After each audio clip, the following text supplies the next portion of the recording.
Kabbalah is one of the most widely practiced forms of mysticism. Followers believe that decoding its ancient texts will reveal the answers to the greatest mysteries of life. In the 21st century, celebrities including Madonna and Britney Spears have taken up a modern interpretation of the practice. Yet the spread of Kabbalah has sparked controversy. Strict adherents warn that this mystical practice holds hidden perils. Throughout history, followers have coded their writings to protect Kabbalah's secrets. How many levels of understanding are there? Maybe infinite. So the more you have to decode the past to decode the text, the more mystical it is, the harder it is to decode.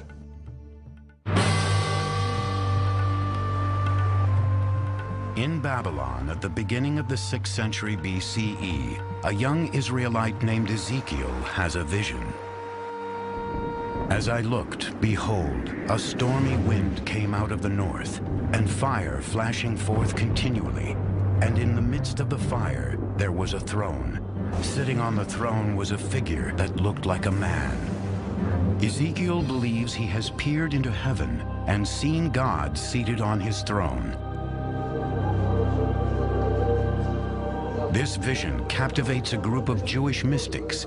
They hope that by studying this image, they will one day see God for themselves and become one with the divine spirit. Jews who are seeking a mystical experience will try to reimagine what Ezekiel experienced. So it becomes the model for Jewish mystical ascent, really until the emergence of Kabbalah. In the 2nd century CE, the Roman Empire controls what is now Israel. Jews who practice their faith openly are either killed or forced into exile. It is during this time that many Jews turn to mysticism to help them understand God's will. Rabbi Shimon Bar Yochai is one of the men searching for answers. Rabbi Shimon was a great advocate of the people of Israel and taught that Israel has a special intimacy with God. And he fled from the Romans who sought to execute him because of anti-Roman statements he had made. According to Jewish texts, Bar Yochai hides from the Romans for 13 years in this cave in Pekayin, Israel. Here, Bar Yochai meditates on God and the universe, using the Torah, or Hebrew scriptures, as his guide. His unique methods and devout practice make him one of the first key figures in Kabbalah's history. Like Bar Yochai, other small groups of Jewish mystics begin trying to achieve a greater understanding of God. Since God wasn't coming to them, they were going to where God was. So they wanted some kind of experience of the divine.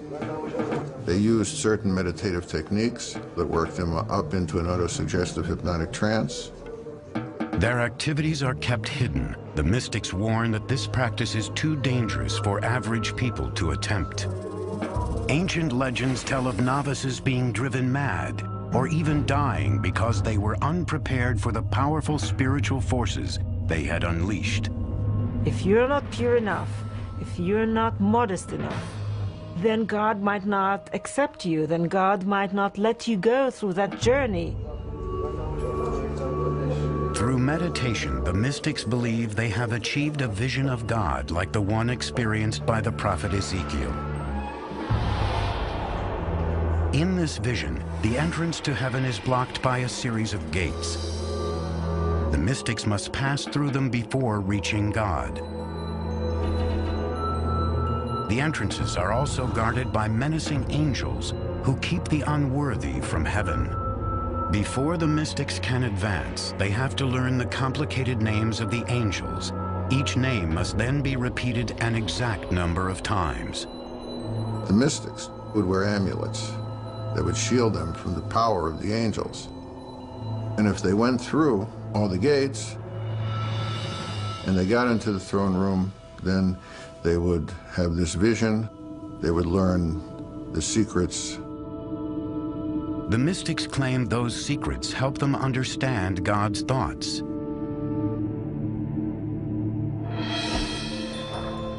At roughly the same time, unknown mystics recorded a startling concept into an influential book.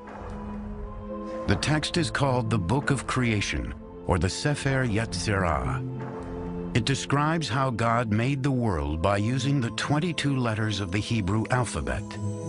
God spoke and said, "Let there be light." So obviously God's speech was the creating agent. Well, what language did God speak? God spoke Hebrew, of course. So the 22 letters of the Hebrew alphabet were the alphabet of creation. What Sefer Yetzirah does is to try to describe how God created the world in more detail than we find in Genesis.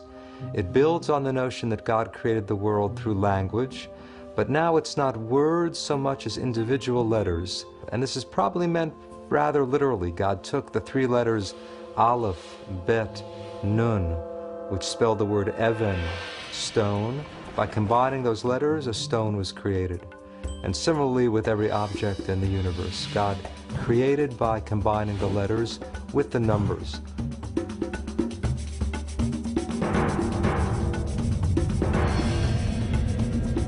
Rabbis believe the teaching of the Sefer Yetzirah are too powerful for ordinary people to experience, and the details of the book are kept hidden. These mystical revelations remain underground for hundreds of years. In the 11th century, the Crusades begin a new wave of anti-Jewish persecution as Christian armies try to reclaim the Holy Land from the Arabs. Fleeing from torture and execution, Jews scatter across Europe and the Middle East, taking their secret traditions into new territories. By the 13th century, the mystical teachings have spread to Jewish communities in what are now Germany, France, and Spain. The term Kabbalah, meaning receiving in Hebrew, now becomes widely used to describe the practice. We're really talking about a small group of Jewish teachers, rabbis, spiritual people who were gathering the earlier traditions, developing techniques of meditation, and reimagining God in some very startling ways.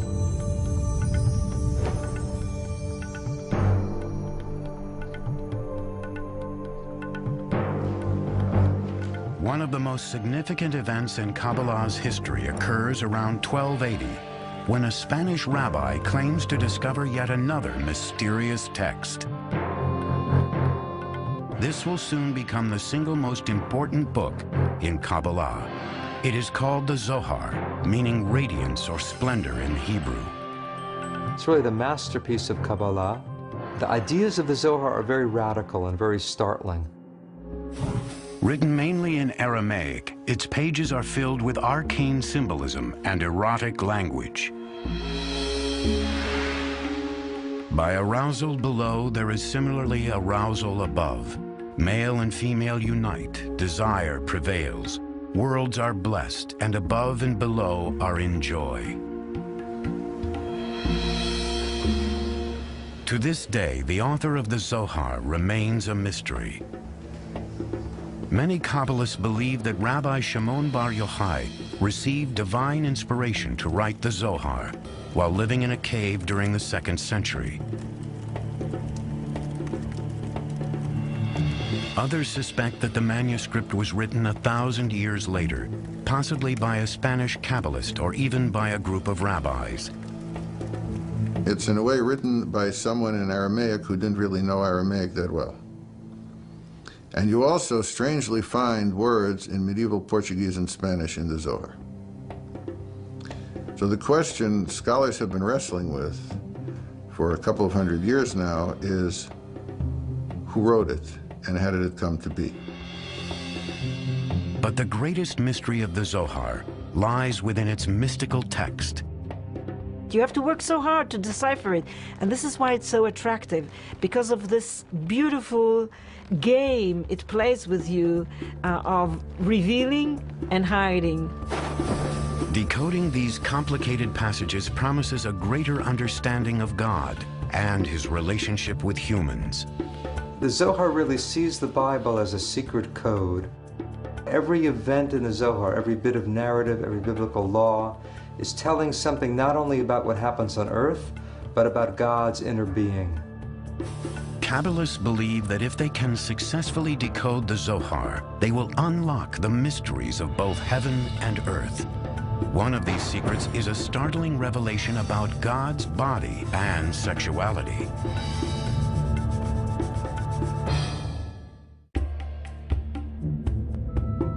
By the 13th century, Kabbalah had spread throughout Europe and the Middle East. Yet even as the number of Jews studying Kabbalah grew, their secrets remained closely guarded. Ever since, scholars have been searching for ways to unravel these secrets. In Berkeley, California, Daniel Matt works surrounded by these copies of the Zohar, the most revered and mysterious manuscript in Kabbalah. His bookcase is filled with versions and commentaries in Aramaic, Hebrew, English, and French. They come from libraries around the world. He hopes to complete the first English translation of the Zohar based on original Aramaic texts. This ambitious work is the latest attempt to understand a book that has perplexed scholars for over 700 years. I don't want to ruin the mystery or the strange, cryptic quality of the Zohar, but I'm trying to make it accessible to a contemporary reader. The Zohar is perhaps the most difficult Jewish text to translate. Most of its roughly 2,000 pages are in Aramaic, an arcane language that may have been used to further complicate the decoding process. On the surface, the Zohar is a novel which follows Rabbi Shimon Bar Yochai and a group of rabbis on a journey through what is now Israel. They wander through the hills of Galilee, sharing their secret teachings, sometimes running into strange characters on the road. Kabbalists believe that the narrative holds clues that can explain hidden meanings in the Torah or Hebrew scriptures.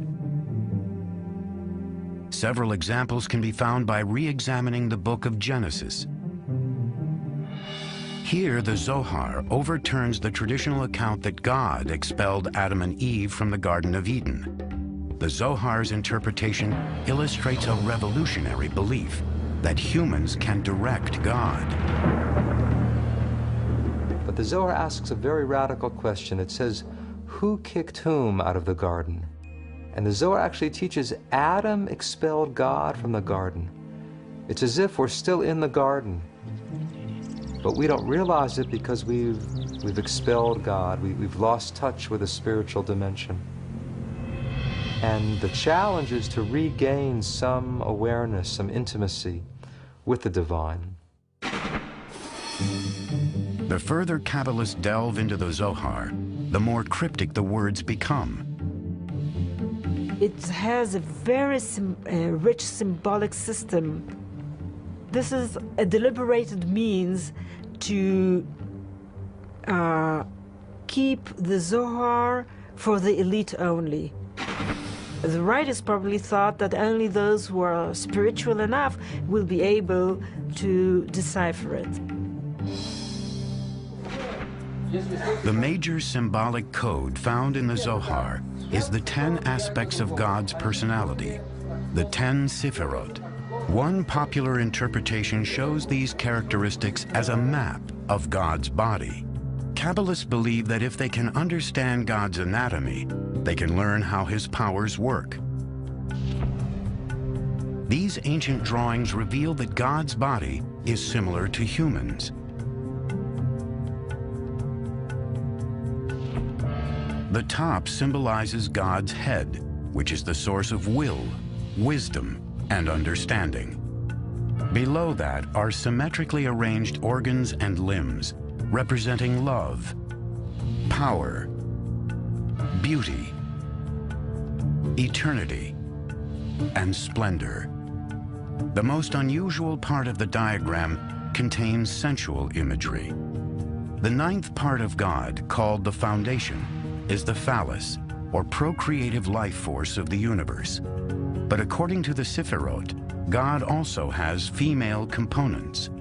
The final element, often called Shekinah, was depicted as the feminine half of God. This image challenged the age-old view of a strictly masculine God. What we find for the first time is that this feminine aspect, the feminine consort of God, is divine and is part of the divinity. So to unite the male and female halves of God, this becomes the goal of the whole system of the Sephirot. And the Zohar describes that union in very graphic terms. There really is a romance within God and a sexual union, and that's a striking element of the Zohar, probably led to its wide appeal in some ways. This complicated system supported the Kabbalist teaching that humans affect God. Students of the Zohar believe that human actions unite these masculine and feminine parts of God. How are the two halves of God united? Through human virtue, through loving one's neighbor, through helping the poor, through observing the Sabbath, through various interpersonal and ritual commandments. One brings together these two halves of God. You might say that this is how we actualize the divine potential in the world. The idea that God is dependent on human beings clashed with traditional beliefs that saw God as an omnipotent ruler. We, and this is, I think, an extraordinary idea of the Kabbalists, we have the ability, through the performance of sacred deeds, to nurture God, to influence God, to affect God, to be able to affect the divine disposition, which then will affect the flow down of divine grace to our world. But in this relationship, human sins create imbalance.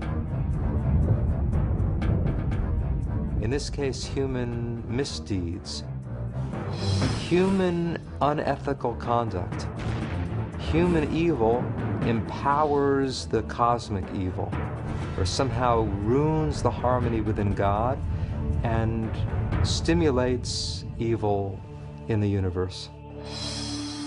Another revolutionary idea encrypted in the Zohar is that even a seemingly insignificant verse in the Hebrew scriptures can reveal how God feels and acts.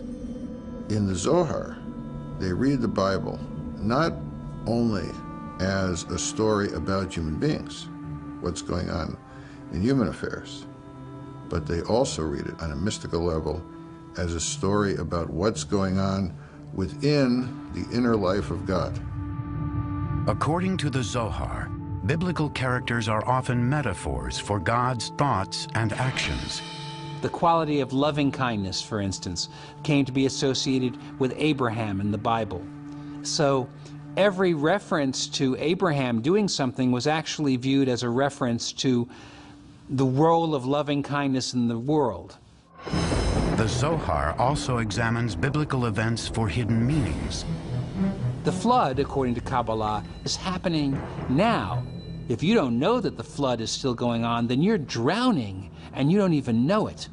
So various symbols of chaos and destruction from the Bible were also viewed not in the past tense, but as still unfolding.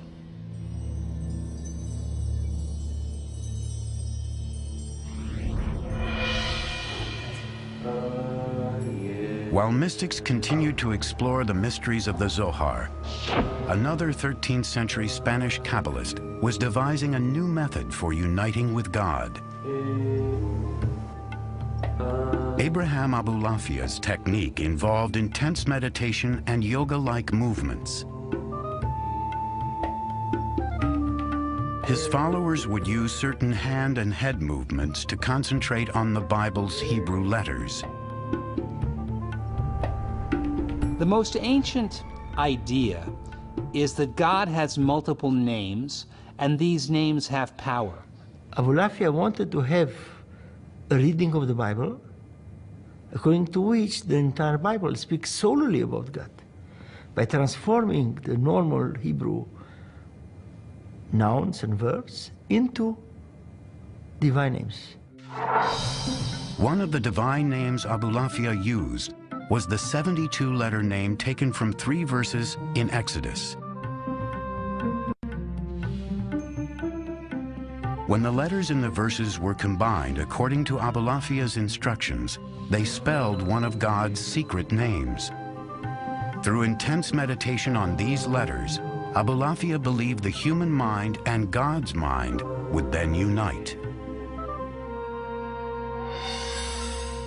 Some Kabbalists claim that Moses meditated on this name in order to part the Red Sea.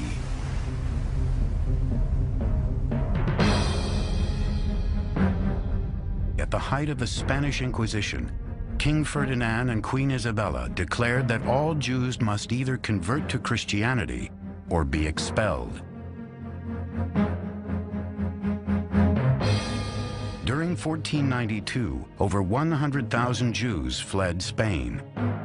Once again, religious persecution influenced the spread of Kabbalah's teachings. A century later, many Kabbalists would use their techniques to call forth the promised Messiah.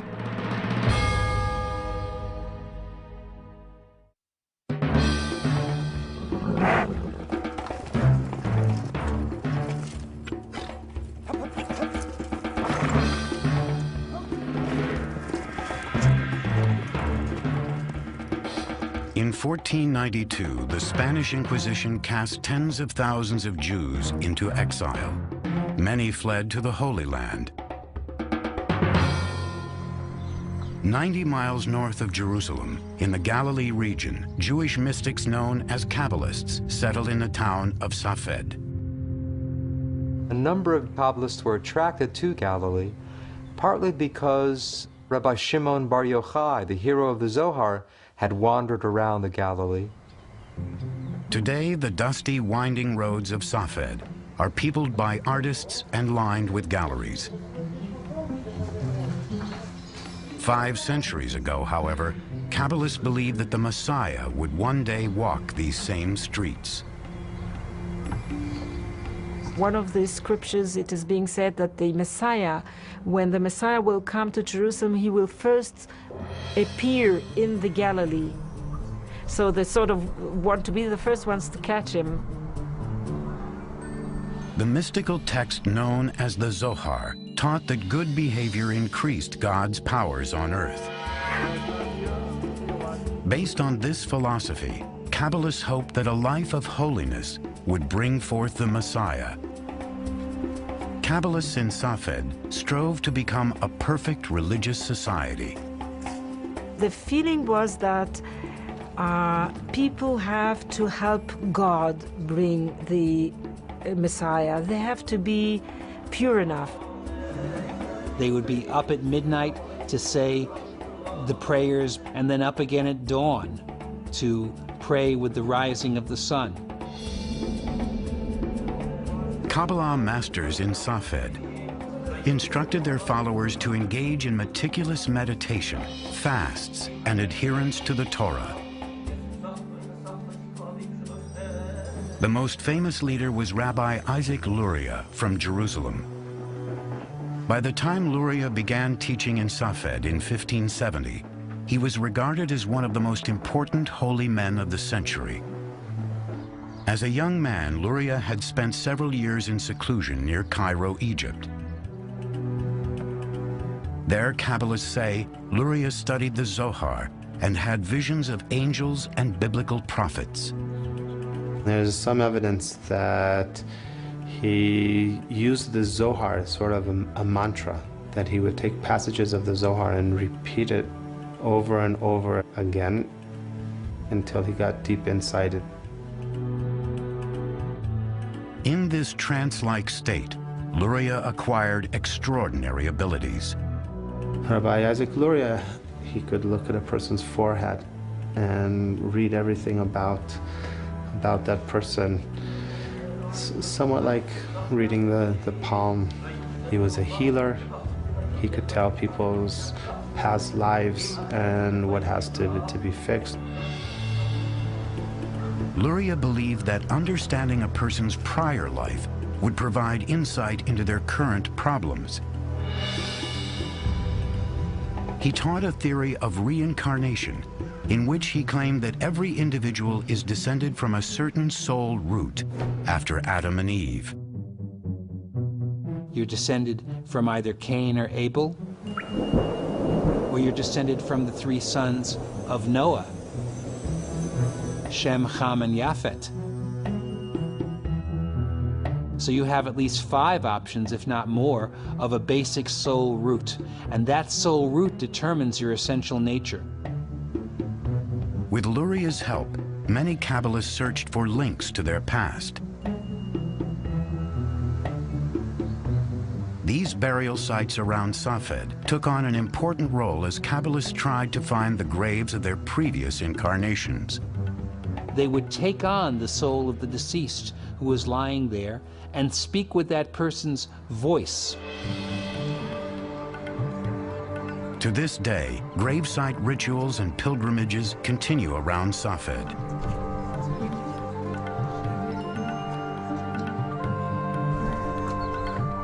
Here, followers gather at the tomb of Rabbi Shimon Bar Yochai. Some are practicing Luria's teachings. One of Luria's main contributions to Kabbalah was a new concept of creation. The world only exists because God needed somebody to relate to, implying that God has some need for love, for relationship.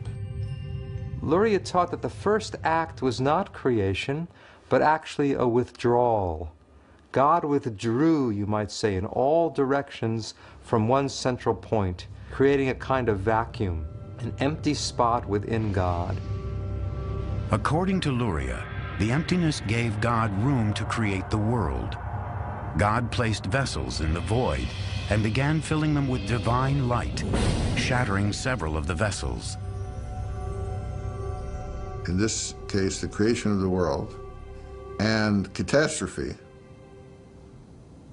are tied together. You can't have creativity without destruction at the same time.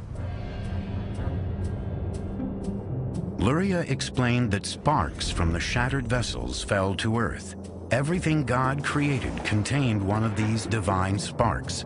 According to Luria, humans can reunite these fragments of divine spirit with God through good works. Our deeds can repair the upper world. And when all of those sparks are restored, then you have messianic redemption. In 1572, when Isaac Luria died of the plague, many Kabbalists feared his death was a punishment for revealing forbidden secrets. It's a blow to the expectations of redemption. After Safed sort of fades away gradually until the end of the century.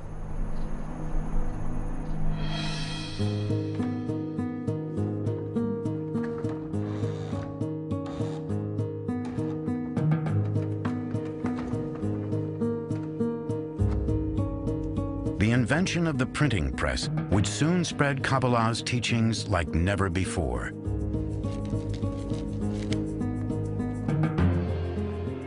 By the time of Luria's death, bound copies of the Zohar, as well as manuscripts written in Safed, were available to the public. Kabbalah seemed to have finally come out of hiding. By the 16th century, Kabbalah's mystical ideas had reached much of the Jewish world. Followers practiced throughout Europe, North Africa, and the Middle East.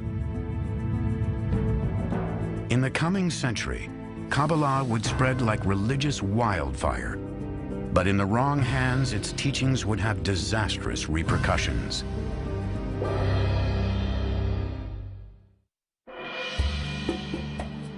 The 16th century was marked by the unprecedented spread of the Jewish mysticism known as Kabbalah. It began when the Zohar and other mystical works were translated into Latin Christian philosophers were eager to study Kabbalah and believed it could help solve the mysteries of their own faith. They're very much interested in Kabbalah, especially as the Zohar is perceived as a text that was written more or less in that period of Jesus Christ. Hence, they assume that there is an uncontaminated, pure Judaism of the time of Christ, which entails the truths of Christianity. This belief was the foundation of what is often called Christian Kabbalah. Renaissance thinkers also used Kabbalah to understand the works of Pythagoras and Plato, whose philosophies mirrored aspects of Jewish mysticism. Some scholars claim philosopher Gottfried Leibniz, who invented calculus, and even Isaac Newton studied Kabbalistic ideas. I wouldn't assume that modern science is based on Kabbalah, but certainly the people who created modern science and modern philosophy, there was an interest in Kabbalah. Meanwhile, Kabbalah was also being studied by two men who would unknowingly spark one of the greatest catastrophes in Kabbalah's history. Shabbatai Zvi was born in what is now Izmir, Turkey in 1626. As a young man, Zvi suffered from recurring nightmares about demonic attacks and turned to the Zohar for answers. Shabbatai Tzvi was apparently a very gifted but very troubled young man who had reached a crisis by the age of 40. Scholars now believe Zvi experienced alternating states of deep depression and manic euphoria. The climax came when he staged a mock marriage between himself and a Torah scroll. It was the nature of his affliction to periodically violate the commandments publicly and be thrown out of a community on a wave of scandal. Banished by several Jewish communities in the Ottoman Empire, Zvi fled to Jerusalem, where he wandered through the streets reciting Kabbalistic chants. In 1665, Zvi met Nathan of Gaza, a young man studying Kabbalah. The two spent several weeks together traveling through what is now Israel. In time, Nathan became convinced that Zvi was the Messiah. Nathan proclaimed that the Messiah had appeared. The good news traveled from synagogue to synagogue in the Ottoman Empire and then in Europe. By 1666, the entire Jewish world was captivated by the coming of the Messiah. Shabbatai Tzvi was a manic depressive, but a very charismatic manic depressive, and a lot of people gathered around him. Other people felt that the time was ripe. In fact, this might be what we've been waiting for.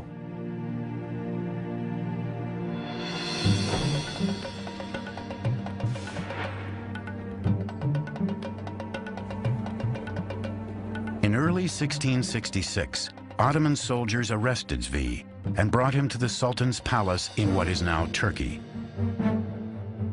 The Sultan sentenced Zvi to death for creating a public frenzy. The Turkish Sultan gave him an offer you can't refuse, namely convert to Islam or I'll cut your head off, because if you are the Messiah and I cut your head off, you'll be able to put it back. Now, if Shabbatai Tzvi had been willing to have been martyred, this might have created another phenomenon such as Jesus. Here's the Messiah dying for his faith. But Shabbatai Tzvi took the easy way out and converted to Islam.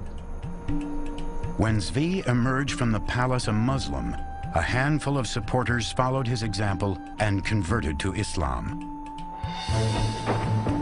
But the vast majority of Jews were outraged. Jews accused Kabbalists of heresy and blamed Kabbalah for leading them astray. I would say that one of the major effects he had was convincing people that mysticism was bad stuff, that mysticism was dangerous, that mysticism led to all kinds of terrible things. It's at that point that you have the restrictions really put into place more severely about who should study Kabbalah and how widely it could be spread. A few Kabbalistic circles continued to thrive in Eastern Europe, including a group whose practice became known as Hasidism. A rabbi and mystic called the Baal Shem Tov, or Master of the Good Name, became the leader of the Hasidic movement at the beginning of the 18th century. The Baal Shem Tov unified other mystical circles who were operating under the radar, as it were. While early Kabbalah had been reserved for a select few, Hasidism took elements of Kabbalah and made them accessible to ordinary people. Contrary to the strict meditation and study of early Kabbalah, Hasidism emphasized celebrating God in everyday life. Hasidism also encouraged a more open exchange of Kabbalistic ideas. There's a democratic impulse in Hasidism. Anyone can serve God, anyone is beloved of God, if one discovers the spark. So this idea of the hidden sparks, which had appeared in Kabbalah, now it becomes a technique of finding God in the world. While the larger Jewish population continued to shun mysticism, Hasidic Jews preserved Kabbalah's traditions throughout the 1800s. Today, Kabbalah has taken on an entirely new appearance in the City of Angels. Some scholars believe this trend is precisely what early practitioners had feared most, that Kabbalah would fall into the hands of the spiritually unprepared.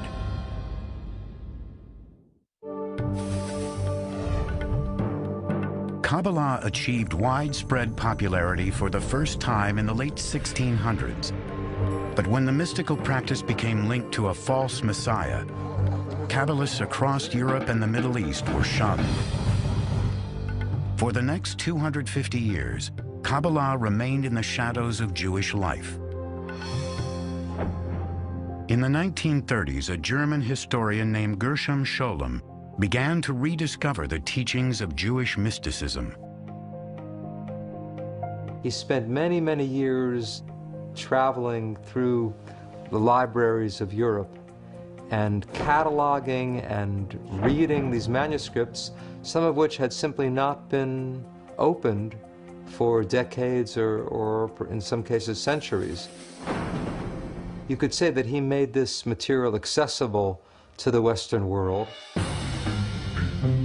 As Hitler's Third Reich spread terror throughout Europe, Jews found themselves struggling to understand the persecution, torture, and murder faced by their people. Kabbalah's belief that evil deeds could throw the universe out of balance was tragically underscored by the Holocaust. With over 6 million Jews killed, the world had reached one of its darkest hours.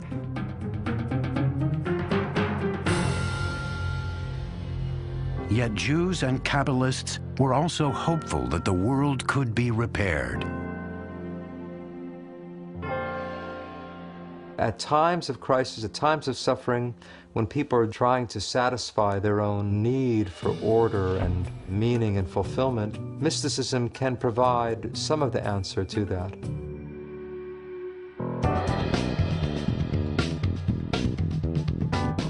In the 1960s, the American counterculture explored new approaches to religion.